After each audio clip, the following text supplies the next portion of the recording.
ఆగండి అక్కడ ఒక్క నిమిషం వీడియో చూడండి, మీకు నచ్చితే నలుగురు షేర్ చేయండి. అన్న ఈ జర్నీ చేసే వాళ్ళకి ఈ రోడ్ ఎంత వరస్ట్ అంటే అంత వరస్ట్నా. ఇది ఎక్కడో కాదు, మన తిరుపతి నుంచి కోడూరుకు పోయే రోడ్డు, కోడూరు నుంచి తిరుపతికి వచ్చే రోడ్డు ఎంత వరస్ట్గా ఉందంటే అంత వరస్ట్గా ఉందా. ఎక్కడ చూసినా గుంతలే, ఎక్కడ చూసినా గోయిలే. అంతెందుకు నేను వీడియో చేస్తుంటే వితిన్ సెకండ్లో ఎన్న ఎవరో చూడండి 6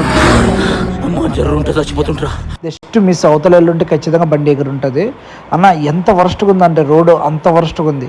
ఈ రోడ్లో ఎంతోమంది జర్నీ చేస్తూ వస్తూ పోతూ ఉంటారు. ముఖ్యంగా రైడర్స్ ఎక్కువ మంది వస్తుంటారు ఈ రోడ్లో. నేను చాలాసార్లు గమనించిన. దయచేసి ఈ రోడ్లో జర్నీ చేసే వాళ్ళకి మాత్రం ఈ వీడియో ఖచ్చితంగా షేర్ చేయండి అన్న. ఎందుకంటే నేను ఫస్ట్లో పెట్టాను కదా 100లో పోతాను అన్న, అలాగా టీటగాలు చాలా మంది ఉంటారు 100లో 120లో తొక్కేద్దాం రోడ్ బాగుంటుందని. దయచేసి రోడ్ అయితే చాలా వరస్ట్గా ఉందన్న.